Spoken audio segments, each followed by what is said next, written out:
Okay, here we are. Today we're going to do just a little bit of a walk around of the new CB750. So I just took delivery of this yesterday. I've only got about 30 miles on it so far, so I still need to go do an actual ride impression video. But today we're just going to look at the bike and we're going to talk about some of the features. And yeah, let's go ahead and get started. So just starting off, I did get the white version. I think it looks pretty slick with the red frame.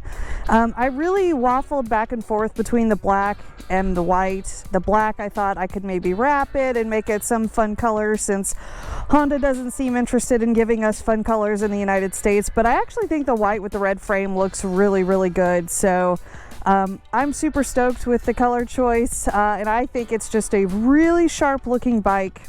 I'm not going to spend a whole lot of time talking about features on the bike. You guys can look up all the features online. It's been talked about plenty.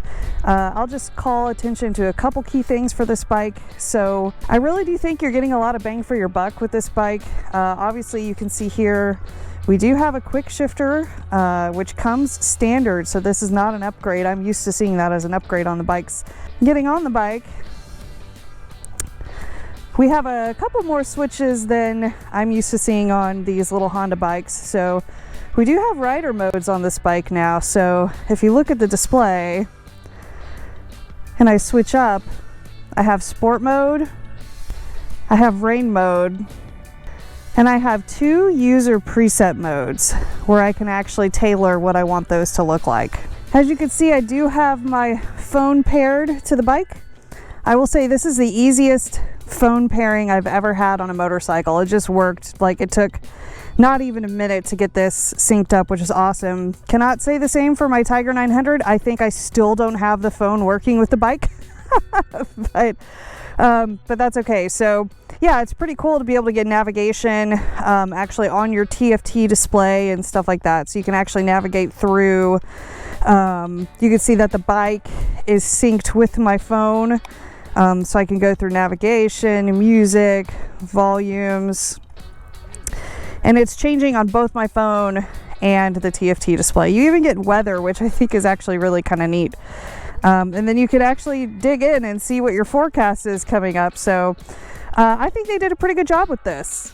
Okay, so if I get back out of the app, we can start going through just some of the normal menu functions that we have on this bike.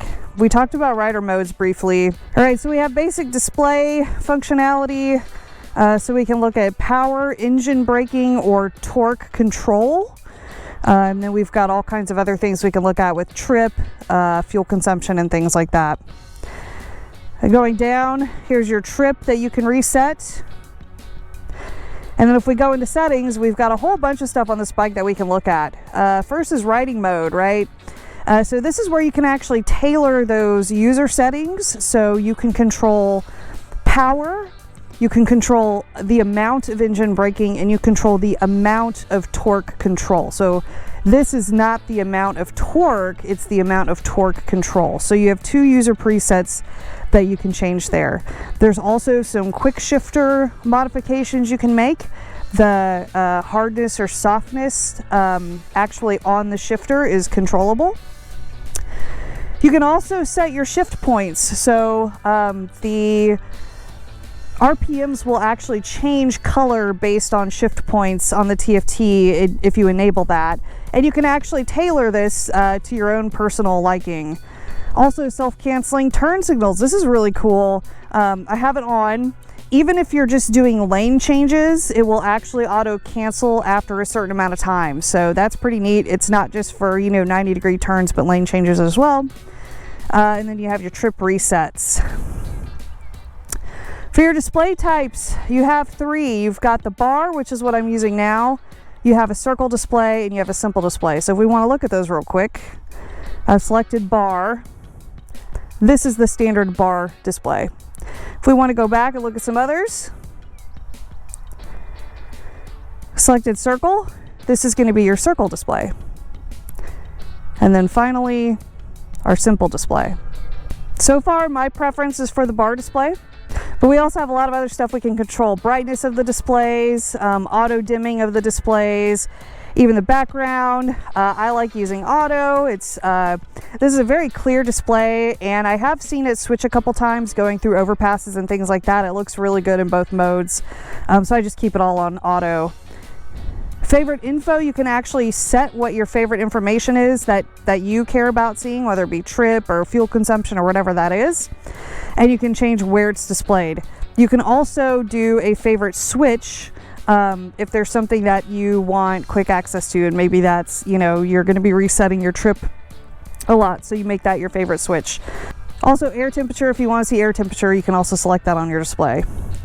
Under general, we have date and time, all the standards here, language, and your Bluetooth pairing is under this as well.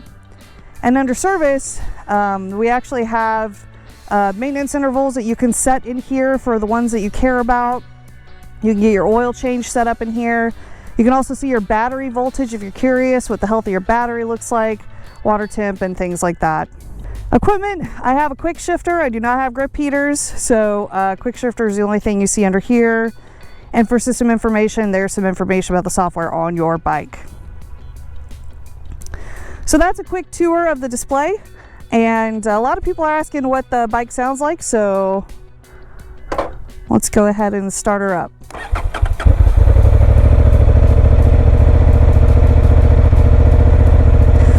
So idle on this bike tends to hang around just below 2,000 RPM, and we'll give it a little bit of a rev.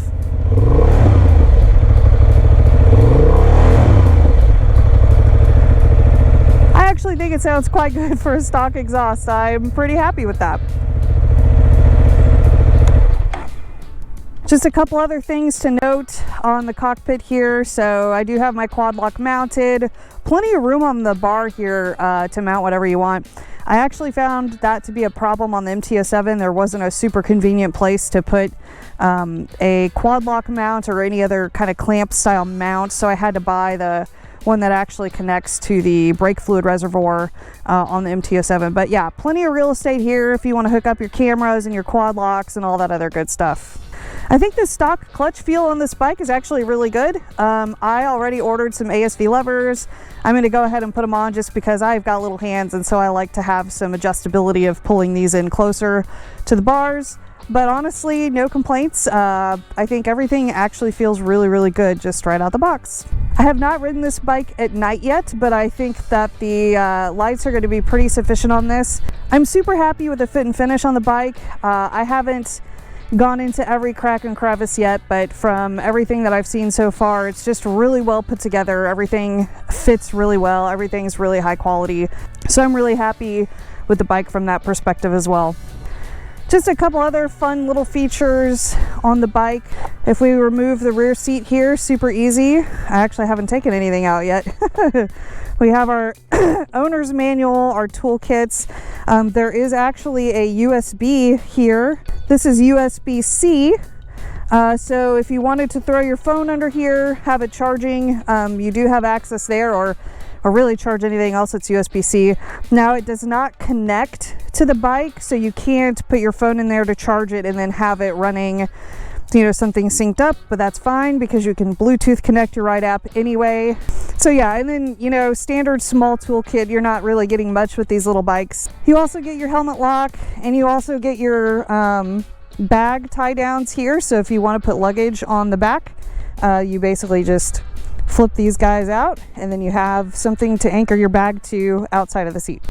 All right, and then to reinstall the seat, super easy. You're just going to slide it in place in the rear, and then use your key, and there you go, all locked in. Now, one gripe I do have on this bike is that the little handle back here doesn't really stay on the seat like it did on my other CB. Maybe there's some adjustability I can do in the bolts that mount that just to keep it more tight, because yeah, it's usually fallen off, so small gripe.